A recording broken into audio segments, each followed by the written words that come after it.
Erev Tov, Hodesh Tov, Mevorach, muy buenas noches, tardes, noches, muy buen mes. Acaba de comenzar, como decíamos recién en el Sheur de Mishle, el mes de Elul. Nada mejor que empezar el mes de Elul recurriendo a la sabiduría de nuestras fuentes.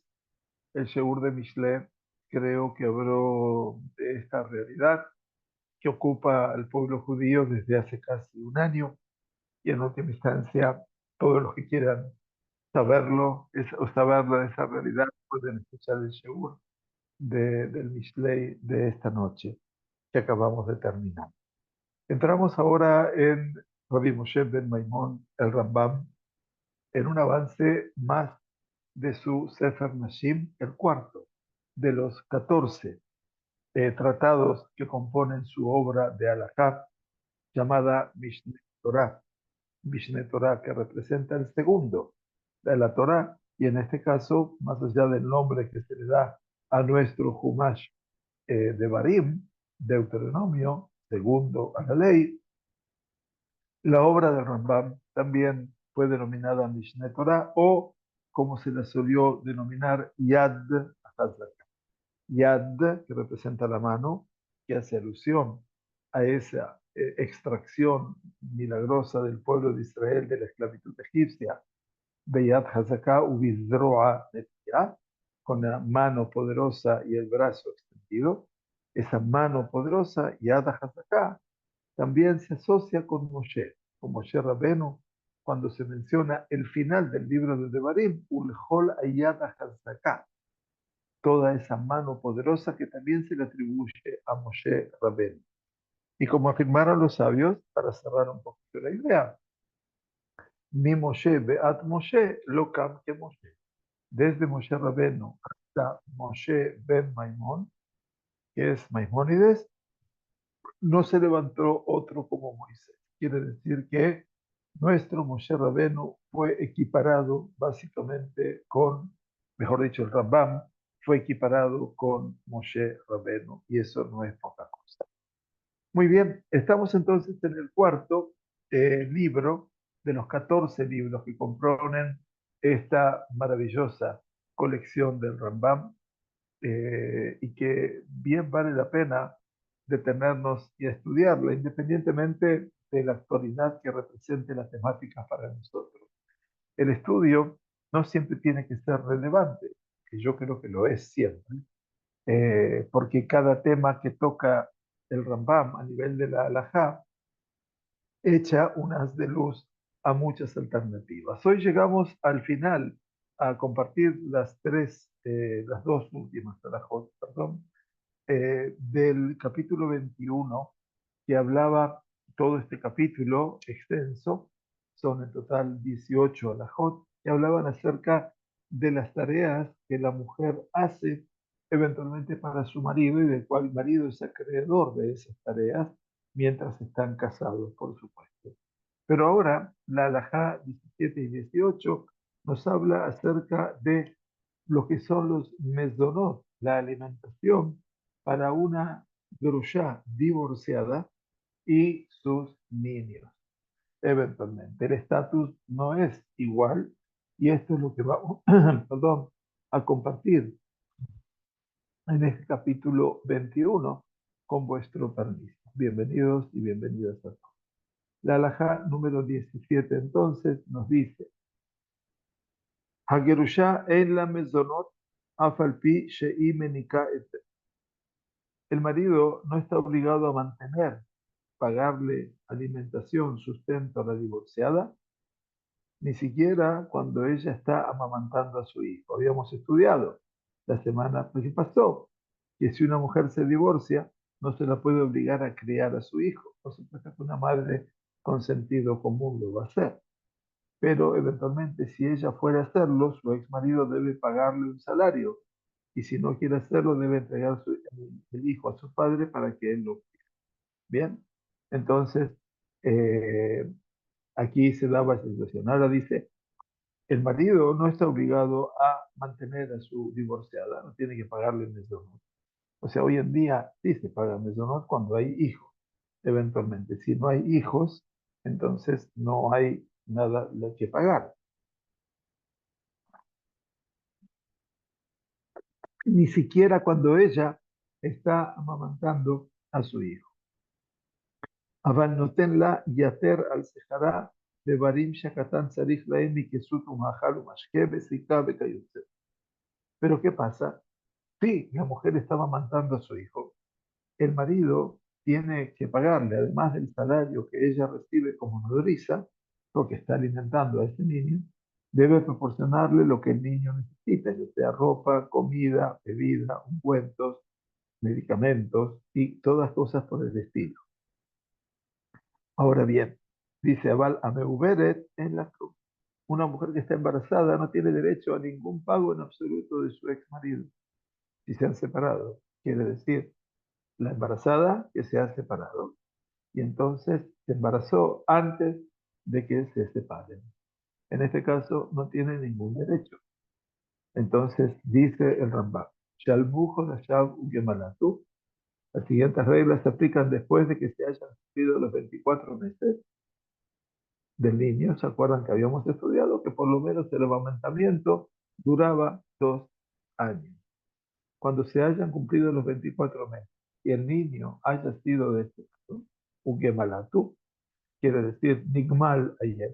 Nigmal quiere decir que ya no necesita más de su madre, eventualmente. Y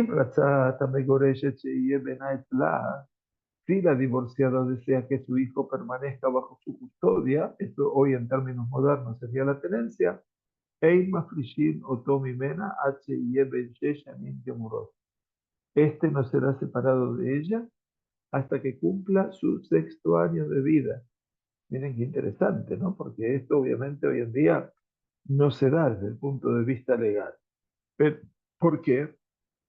No se puede separar a la madre de su hijo hasta esa edad, porque dice Rambam, y explican los comentaristas de Rambam, Ayelet dice, Aben Karuja Jareimo, el niño está conectadísimo y está muy relacionado con su mamá, ¿no es cierto? Entonces, hasta que cumpla hasta ese tiempo de vida. Entonces dice, el Raavad, que es uno de los rabinos que más critica al Rambam, como estudiamos, Rabbi Abraham ben David, Raavad, Rabbi Abraham ben David, dice, se opone a la decisión de Rambam, explicando que un padre está obligado a comenzar a educar a su hijo a una edad temprana y que esto es imposible cuando el niño está bajo la custodia de la mamá. Acuérdense que el papá tenía la responsabilidad de enseñarle a su hijo.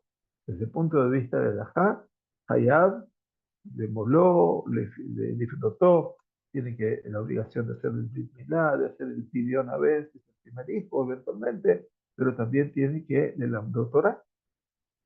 Entonces el Magid Mishneh, que es Rabbi Yosef Karo, en su explicación en Rambam, refuta ese argumento del Rabat explicando que la cantidad de enseñanza que el padre está obligado a dar al niño puede ser comunicada en las visitas. Quiere decir que cuando hay visitas del niño a su padre se la puede enseñar. Sin embargo, es necesario recalcar, esto es muy interesante, perdón, es necesario recalcar que el Rambam se refiere a una situación en la que la madre comparte los mismos estándares de observancia que el padre.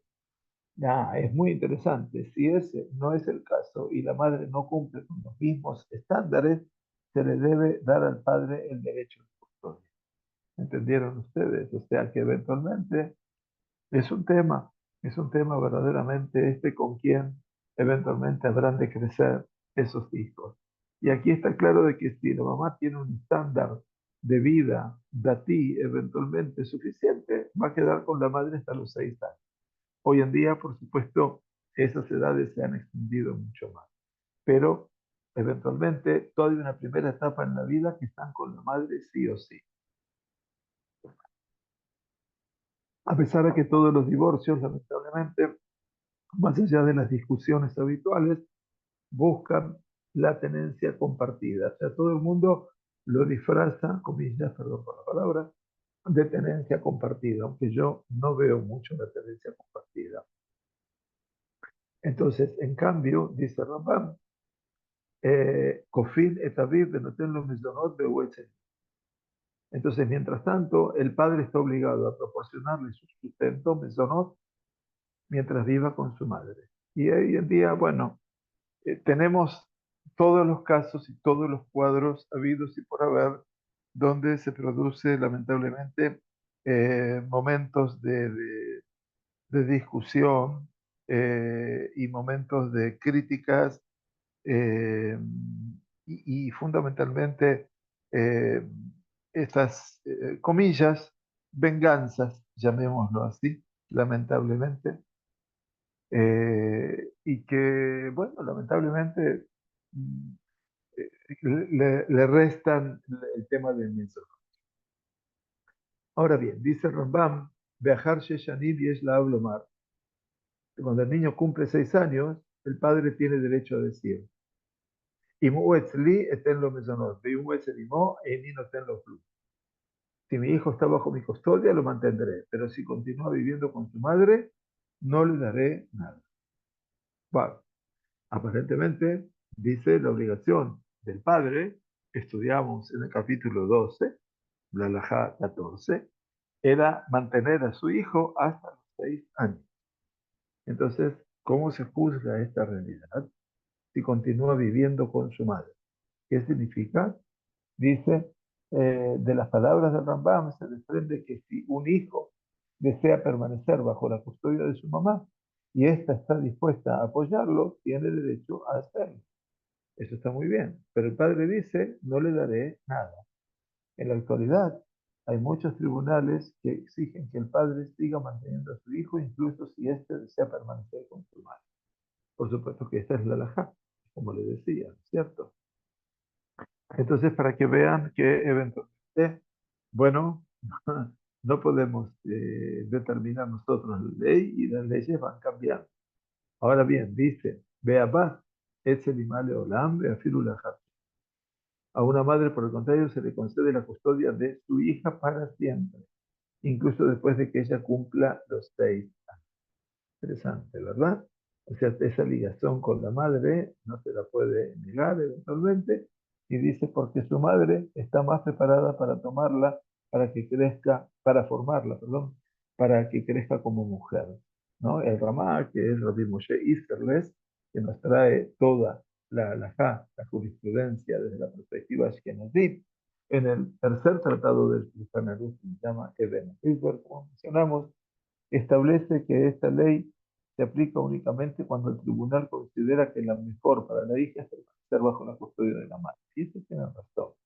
Sin embargo, si parece que los estándares de la hija, los intereses de la hija se beneficiarán más si se encuentra con la custodia de su padre, se le concede a este. En realidad va a ser difícil para una niña estar junto con su padre.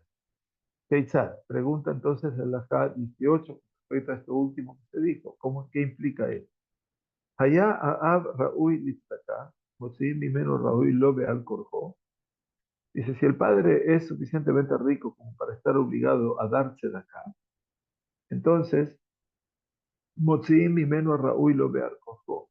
El dinero necesario para el sustento de su hija debe serle expropiado contra su voluntad, Bezanin Ota Beyetzelima, utilizado para mantener a la hija mientras ésta está bajo la custodia de su madre. Beafil Uniset Aem Leajer, incluso si la madre se casa con otro hombre, tu hija permanece bajo su custodia.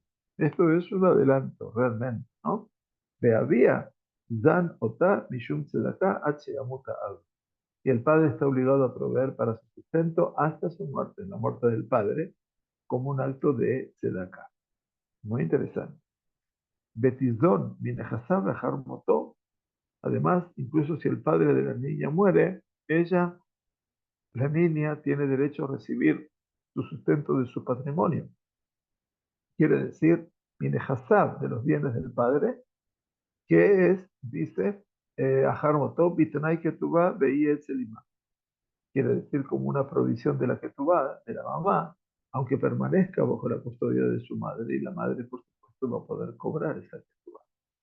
Por último, dice el Rambam, Imlo Ratzat Aem Sheihiyu Panea Etzla, Ahar Shigim Maratán, si una madre no quiere que sus hijos sean varones o mujeres, permanezcan bajo custodia después de destetarlos, después de que terminaron de beber, de tomar su leche, dice, Ejad Zehadim Beejad Nekebot, tanto varones como mujeres, a Reshut de Yadá, ella tiene esta prerrogativa de no tener Tatam Abier y puede dar la custodia a su padre, o Mashlaja Tatam la Kahal y Ben Laem Beem Betaplim Baem. Esto es terrible. O hacer las pupilas de la comunidad si no hay padre y la comunidad debe cuidar por ellos.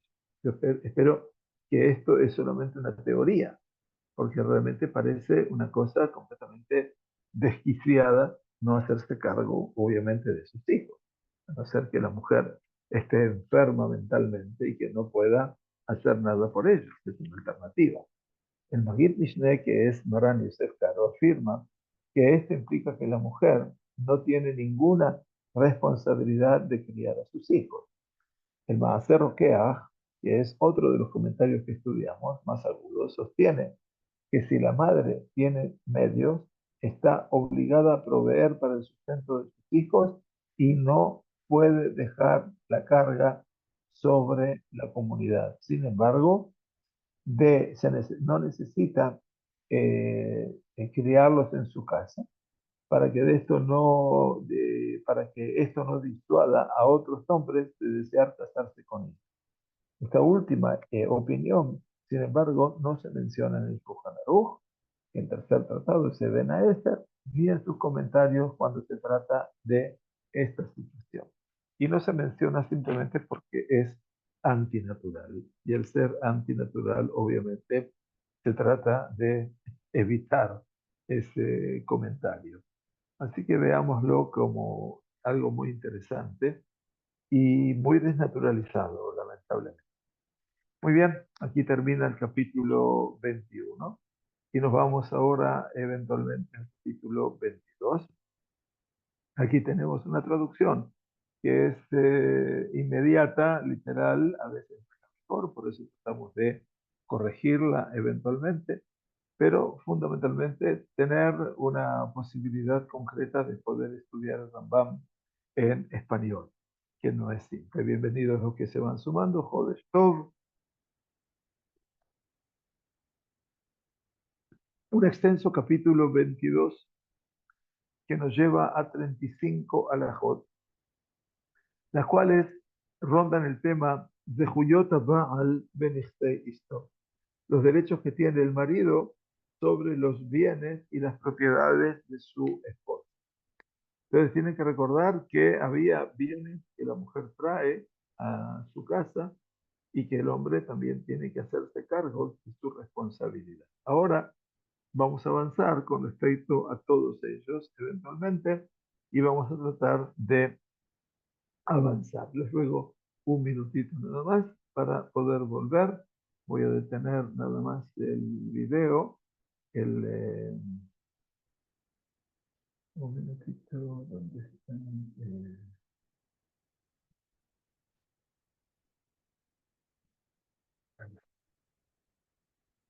Bueno, un minutito que...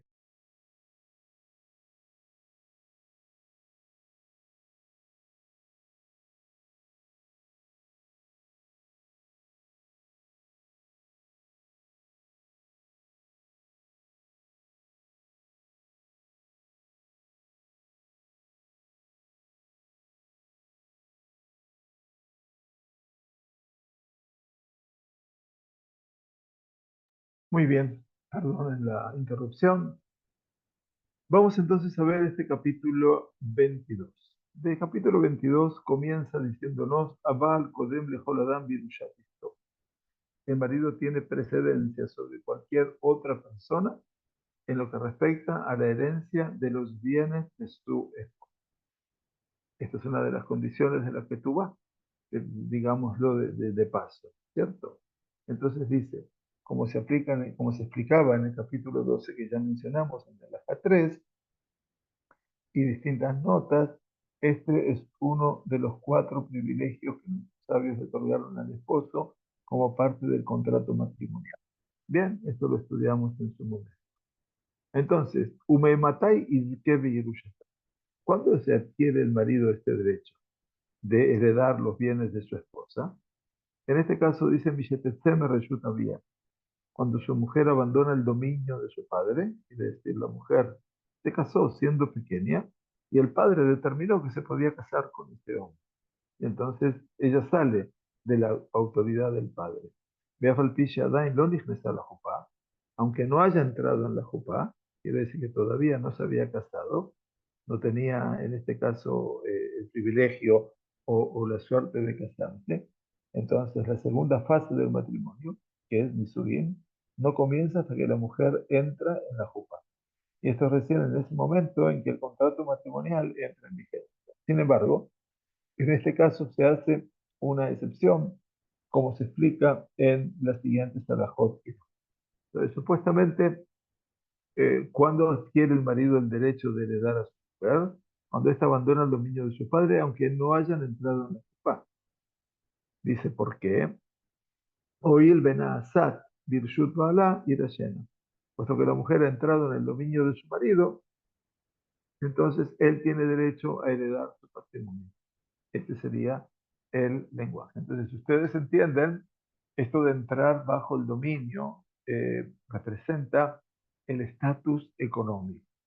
Esto es lo que quiero que ustedes comprendan o que podamos entender eventualmente para poder avanzar en este proceso. Acuérdense la no independencia económica de la mujer en los tiempos talmúdicos, en los tiempos de los posquín, de los primeros. O sea, sabemos que el tema no es liberación femenina, sino cuando la mujer ha salido a trabajar, cuando ha dejado, ¿no?, las puertas de su hogar para cambiarlas por puertas de oficina. Bueno, nosotros nacimos en un mundo así. Nacimos en un mundo en el cual ya aparentemente lo es. Pero bueno, en la Argentina hasta los años 50 la mujer no votaba, me parece, y hasta los años 50, si no me equivoco. No sé si en los demás países el voto femenino estuvo abierto siempre. Yo creo definitivamente que no, pero que en última instancia es importante ver entonces cómo todos estos procesos, así como vimos muchísimos temas en los cuales se las privilegiaba desde el punto de vista de su estatus económico, aquí obviamente el marido, ¿no?, cuando entra en el dominio del marido, quiere decir que ya dejó esa pertenencia a la casa paterna y pasa a estar comprometida con ese hombre, no se casó todavía, ya puede heredar. Dice el alajador, Keitzad, ¿cómo que implica todo esto que leímos en la obra? Aishashen y Tarsau Mesará había Lebaala o Baala.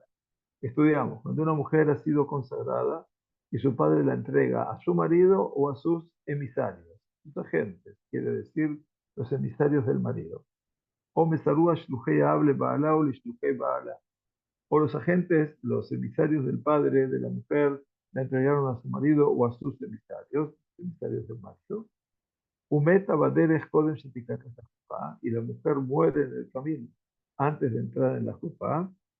Afalpi She Ketubata Adain de Betabía, a pesar de que todavía la Ketubá, aunque su dote todavía está en la casa de su padre, dice, Baala Yorsha, su marido hereda su patrimonio. O sea, la Ketubá está en la casa de su padre porque todavía no se puede ejecutar la Ketubá. Y la mujer pobre muere antes. Bien, entonces, de la misma manera dice, Vejen, y Malaja Ab o Shuheya Ab y Babá.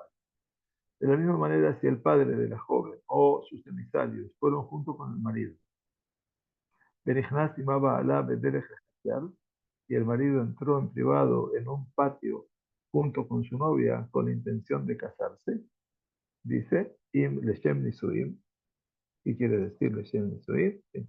La intención de casarse es que están los dos allí juntos, eventualmente, y eso representaba un concepto, como vamos a entender ahora, de hijud, de unión.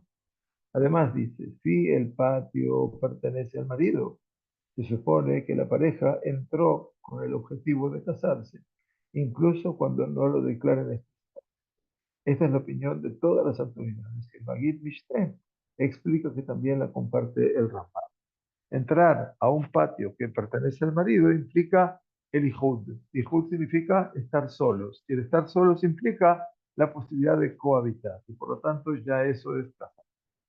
Ahora dice, y después ella muere. Benitejet Ima Sham Leshem Nisuim, se unió con ella para el casamiento. Umeta, Zo y ella muere, su marido le hereda su patrimonio. Ahora bien, Abal, Imadaina Ab, Imabal, Leolijale Beit, pero si la mujer y su marido o sus emisarios siguen viajando con su padre o sus emisarios a la casa de su marido, todavía está bajo el reshut, digamos, la autoridad del padre. Oye al hush lujea abim shujea bal o imabal, o bien o sus agentes fueron a la casa con los emisarios del Oye al hush lujea ab, los emisarios del padre con los emisarios del marido o con el marido. ואפילו נכנס הבעל עמה לחצר ללום כדרך של לנים עוברי דרכים בפונדת אחד, o bien que pudieron su marido y ella estuvieron en un patio para pasar la noche, como los viajeros se alojan en una posada, quiere decir que se unieron. Vadai lo nitiajet, oír beab, perdón, o shluchavimah, dado que su padre o sus emisarios están con ella, Vadai lo nitiajet y todavía no entró en privacidad con ella en nombre del matrimonio, quiere decir que todavía no tuvieron ninguna relación, de Afalpiche que Tubata Bebeit Bala, y a pesar de que la que Tubá esté en la casa de su marido. Y la alajá número 3 dice, Vejen, Imaita Bogeret o Yetoma o Almaná. Si una criatura de estas es huérfana o es Bogeret, ¿cierto? Ante todo. Es ya adulta, ya ha salido de su condición de niña, o yetomá, o es huérfana, o almaná, o es viuda, en este caso, dice que no están en ninguna de las tres condiciones bajo la autoridad del padre de ella, sino que tanto la bogueret, que ya creció, es adulta, o la huérfana, que no tiene padre eventualmente, y la almaná, la viuda, ya no están en posesión del padre. Entonces, en este caso, dice, esta ley se aplica incluso cuando si la viuda eh, eh, es todavía menor de edad, ¿no?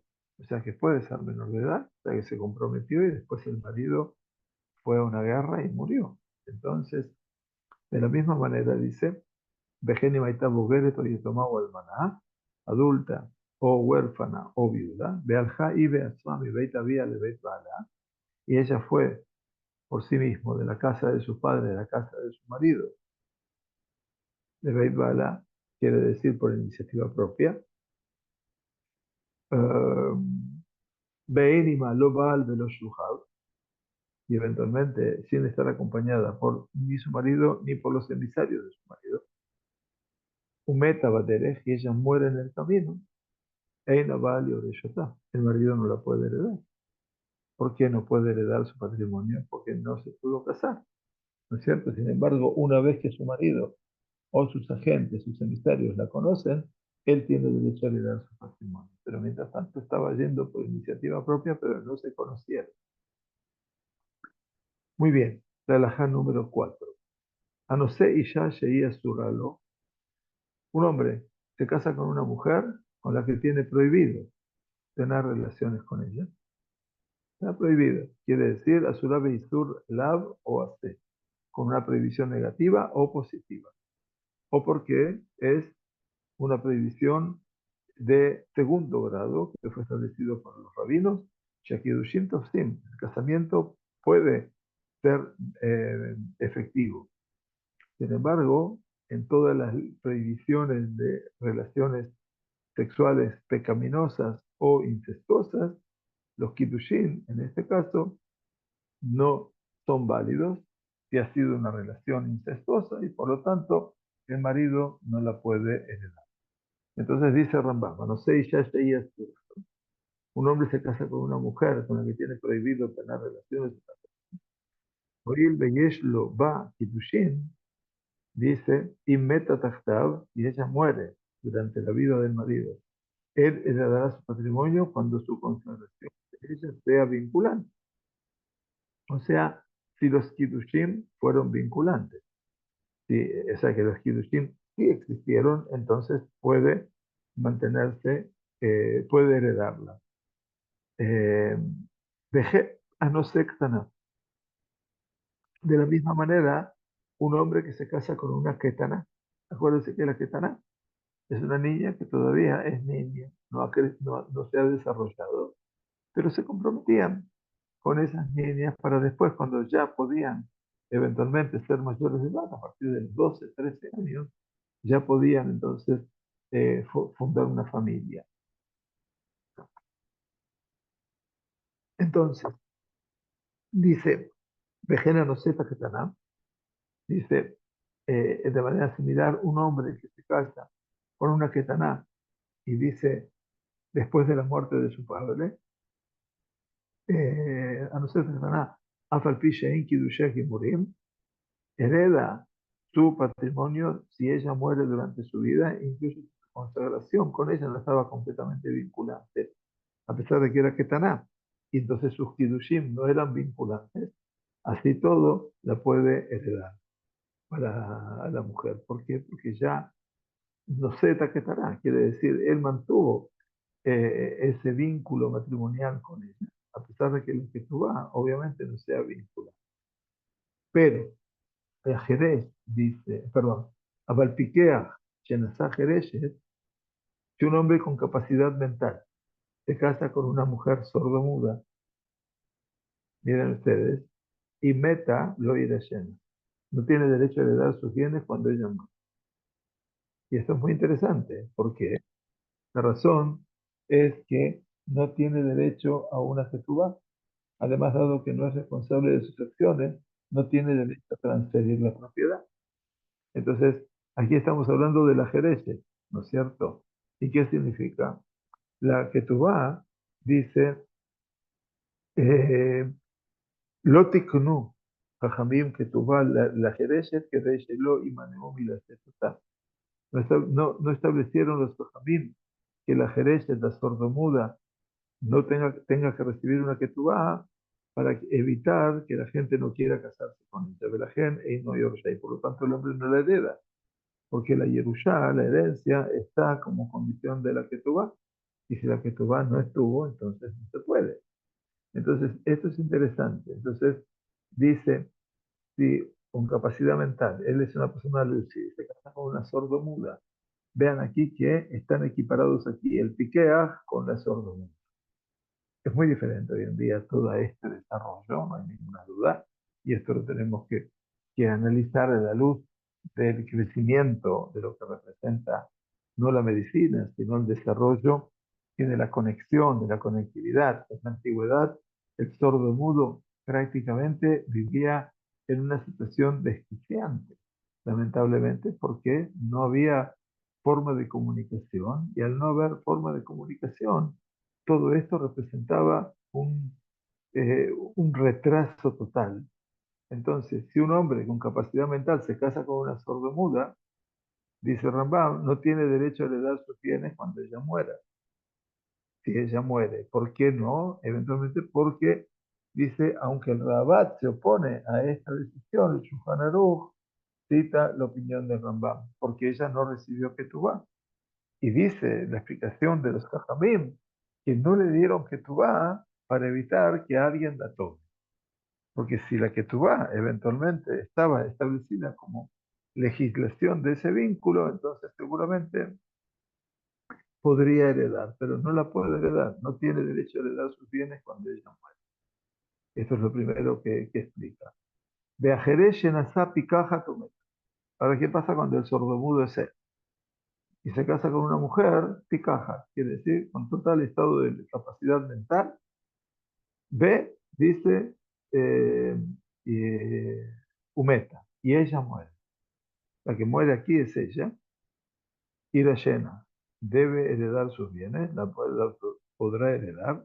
Sherei y Batá, porque la mujer era capaz de entender, era lúcida, ¿no es cierto? Le da a y Set, y se casó con él voluntariamente, no es que ella no entendía lo que pasaba y se casó y no sabía. Es muy interesante, Besikhtalo Mamona, entonces dándole el derecho a su vida. Esto es muy, muy interesante porque esto habla de estatus de el hombre lúcido mentalmente y la mujer sordomuda. A veces, como les decía, hoy en día, hasta que tenemos también el lenguaje de la sordomudez, que es maravilloso. Justamente el otro día estaba hablando con una persona que vino para ver si puede ingresar al GIUR, si Dios quiere, que su profesión en Argentina es lenguaje de señal. O sea que realmente es un arte esto de hoy en día de cómo hablar con las manos y con expresiones. Entonces, imaginémonos esto en el siglo XXI, el desarrollo que tiene. Aquí en Israel, todas las noticias vienen con el lenguaje de señal. O sea que eventualmente está súper desarrollado el mundo de la sordomudez. Y eso a mí me sienta maravilloso porque entiendo que aquí siempre se ha luchado por equiparar las condiciones, por potenciar las condiciones. Y así como en su momento pude ver el desarrollo de niños y de niñas con síndrome de Down, que son muy inteligentes, aparte de sumamente afectivos. Aquí, por supuesto, hay organizaciones, las hubo, yo me olvidé el nombre de aquella organización que conocí hace 40 años atrás aquí en Israel y estuve colaborando con ella, pero no me acuerdo ahora el nombre, seguramente ya va a volver en algún momento de la conciencia. Y en donde creo bueno, Israel es un lugar de brajá a ese nivel para todo lo que representa estas discapacidades. Entonces, aquí se sobreentendía que la mujer sordomuda aparentemente podía no entender en qué estatus estaba. Pero aquí, que ella es la lúcida y él es el sordomudo, ella sabe de lo que se trataba y por lo tanto el marido puede heredarla. La alajá número 5 nos habla que le da todavía. Cuando una ketaná quiere decir que no alcanzó la pubertad, todavía no alcanzó la pubertad. Y entonces fue consagrada con el consentimiento de su padre. No es que la dio como mujer, sino que fue consagrada, nit kadesha, ¿bien? Por la voluntad de su padre. O sea que aquel marido que quería a esa criatura dijo, yo quiero comprometerme con ella. No se la dio como esposa, pero ya entonces, que Tanashenit le da todavía, Beniset Shelo le da, pero se casó sin su consentimiento del padre. O sea, el padre consintió consagrar, pero no pues, su casamiento. Ben Befanav, Ben Shelo Befanav, ya sea en su presencia o fuera de la presencia del padre, y Ajola Ablim Hot, que Moshe Be'adnu. El padre tiene derecho a objetar, como se ha explicado. Quiere decir que esto lo hicieron a sus espaldas y por lo tanto, ¿no es cierto? Puede oponerse o puede objetar. Que Moshe Be'adnu. Afilu Shataka y Meta dice, y vamos a suponer en la situación de si la niña muere, su marido no debe heredar su patrimonio, incluso si el padre permanece en silencio, a menos que haya expresado su consentimiento para el matrimonio. Quiere decir que si el padre se mantiene en silencio, no hubo consentimiento para el matrimonio y por lo tanto no la puede heredar.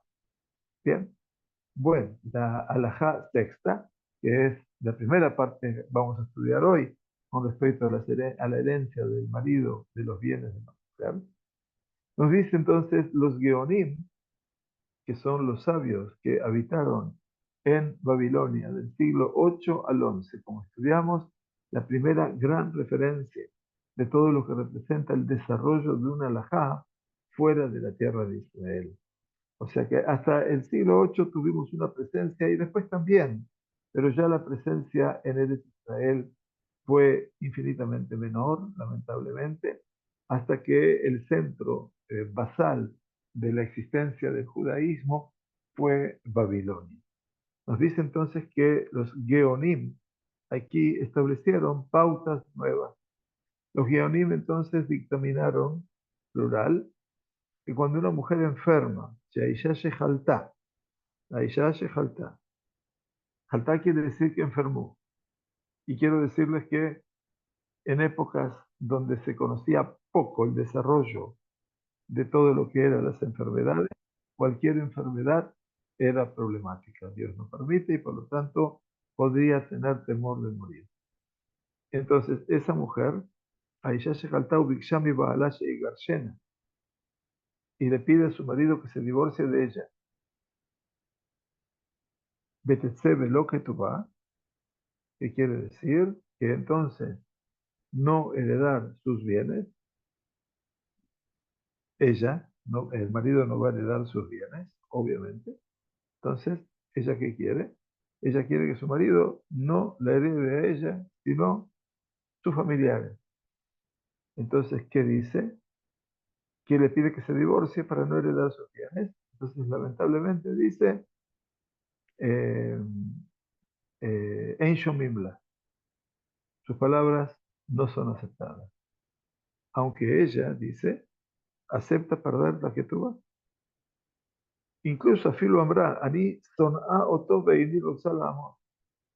Si ella dice, yo lo odio y no deseo vivir con él, ¿no? Hasta el punto, veini amor en Shomimla.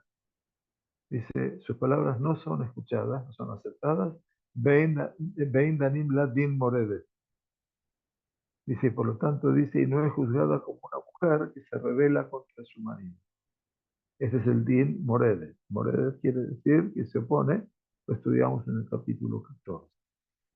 Esta es una decisión deseable. Bedin y fe de. Dice, y esto es una ley verdaderamente interesante, dice Rambam, porque evita eventualmente que se produzca una sensación de que seguramente es irreconciliable con todo lo que representa el estatus de la mujer y de la enfermedad y todo lo que eso presupone en la parte vincular. Pero bueno, entendemos fundamentalmente que todo esto representa un estadio en el cual lo interesante, lo bueno y lo deseable es ver los estatus que tienen las personas, y en este caso, bueno, el marido en particular, que puede heredar mientras haya un sistema legal que hable que esta pareja estuvo legalmente casada, ¿no? Así que bueno, muy bien. Le deseamos a todos Jodesh Tov U'Mevorach, que Kadosh Baruj Hu quiera bendecirnos con un mes súper productivo, de muy buena salud ante todo, de la curación completa de todos los enfermos y fundamentalmente que lleguen definitivamente nuestros cautivos. Ya no sabemos cuántos, pero lo importante es que regresen aquí y que todos aquellos, obviamente, que se están equivocando cada vez más con respecto a lo que es la vida, que tomen conciencia ahora en este mes de Elul, donde dentro de poco le vamos a pedir al Kadosh Baruj Hu, a Zohrenu Lejaim, recuérdanos para la vida, Melech Hafetz Bajaim, Rey que amas la vida. Entonces, si queremos pedirle vida a Él, es que también hay que ser responsables por la vida de un hermano.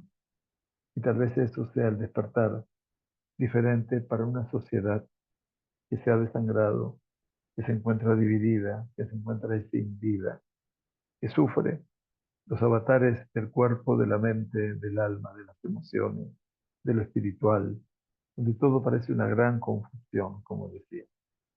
Que Kadosh Baruj Hu nos dé la fuerza de ver la realidad y que podamos resolverla. Gracias, que estemos muy bien. Shavua Tov, Chodesh Tov, Mevorach. Gracias a todos.